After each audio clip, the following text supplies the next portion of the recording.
आज यो असफल जिन्दगीको असफल कथा सँगसँगै जीवनको भोगाई, माया प्रेम,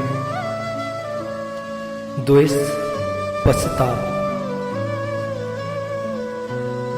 सबैको मूल्याङ्कन अनि स्मरणीय पलहरूको सम्झनालाई हङ्गाल्दै तीता पलहरूलाई बिर्सन कोसिस गर्दै यो पलहरूले दिएको छाया अनि यसले दिएको मायासँगै तिरस्कारलाई यो अध्यायसँग व्यक्त गर्दैछु। यहाँ जिन्दगी चल्दैछ, यहाँ जिन्दगी चल्दैछ, दुःखसँग सुखसँग, दुःखसँग यस अर्थमा हामी कहिल्यै खुसी हुन सकेनौं,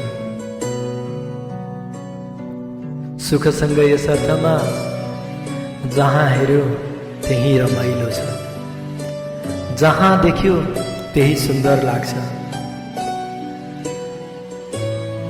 सायद श्रीमद् भागवत गीताको पाठले पनि यही कुराहरूलाई व्यक्त गरिरहेको छ। 18 अध्याय र 700 श्लोकहरूले हाम्रो जीवनको यथार्थतालाई सधैँ प्रस्तुत गरिरहेछ। न यहाँ केही लिएर आइयो यो संसारमा,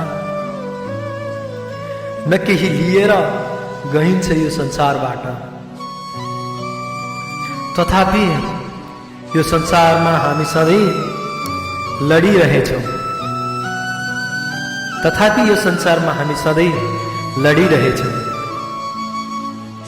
कहिले आफन्तसँग त कहिले आफैसँग। मलाई किन यस्तो भयो सोचिरहन्छौँ। वास्तवमा किन यस्तो भयो र किन हुँदैछ, यो पनि प्रभुकै लीला। राधे राधे।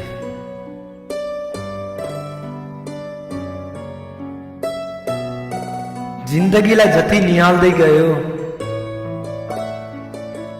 उति हामीमा नैराश्यता देखिन्छ। जिन्दगीलाई जुन पल रमाइलो र खुसीको अनुभव गर्न सक्यौं, त्यही जिन्दगी खुसीका पलहरू लिएर सदाबहार उमङ्गका फूलहरूले हामीलाई पुष्पवृष्टि गरिरहनेछन्। तसर्थ जिन्दगीलाई सधैँ खुसीसँग मात्र ननिहाल्नुहोस्, दुःख पनि ती खुसीको एउटा अङ्ग हो भनेर हिँड्नु पर्नेछ। म आज कसैलाई दोष दिन आएको छैन, म आज कसैलाई दोष दिन आएको छैन। प्रभुले जे इच्छा गर्नुभयो त्यही भोग्दैछु, प्रभुले जे इच्छा गर्नुभयो त्यही भोग्दैछु। यो मेरो सृष्टिभन्दा पहिले नै लेखिएको थियो। म यो पृथ्वीमा कहिलेसम्म रहन्छु र कहिलेसम्म यहाँ रुमालिरहन्छु, यो पनि प्रभुकै इच्छा हो। राधे राधे। कहिले कसलाई दुःख दिए, कहिले कसलाई सुख दिए,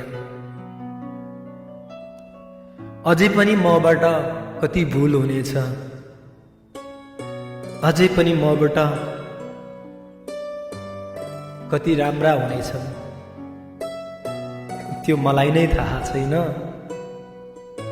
त्यो सबै प्रभुकै हातमा छ। राधे राधे।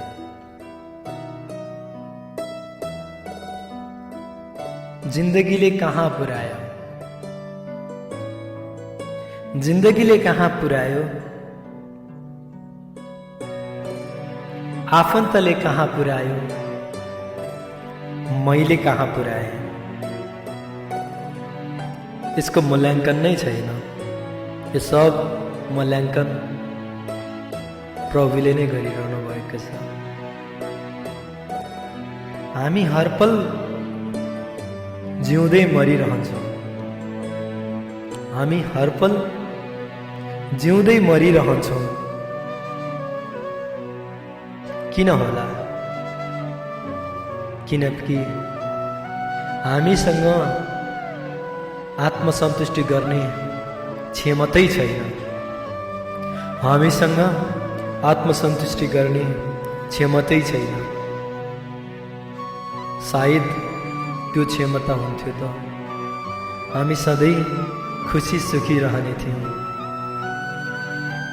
त्यो बितेका पलहरूका पाइलाहरूलाई हामी पल्टाउँदै हेरौँ।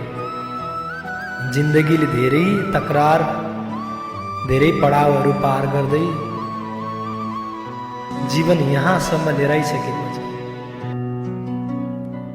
तर पनि खुसी हुन सकेनौँ। खै किन? खुसी हुनु पर्थ्यो। जिन्दगीको पाइला जसरी चलाउन कोसिस गर्यो त्यसरी नै चल्छ भन्छ। तर यो मस्तिष्कले सधैँ साना साना गल्तीलाई, त्रुटिलाई मात्र प्राथमिकता दिने रहेछ। यहाँ ठुलो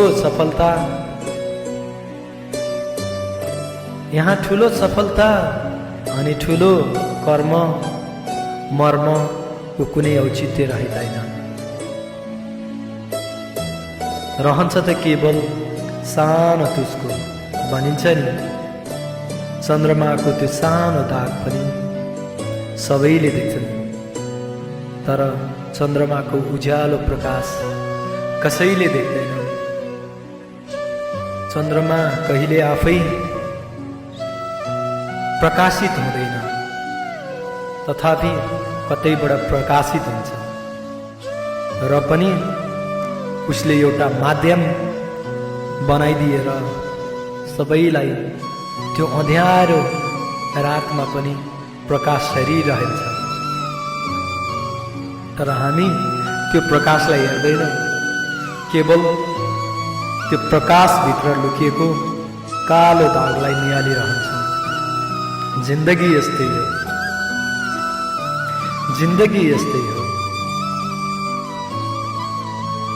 यहाँ सत्कर्मको भन्दा बढी अन्जानमा भएका साना साना त्रुटिहरूलाई अँगाल्ने गरिन्छ, देखाइने गरिन्छ, अनि त्यसैलाई तिललाई पहाड बनाइन्छ। राधे राधे।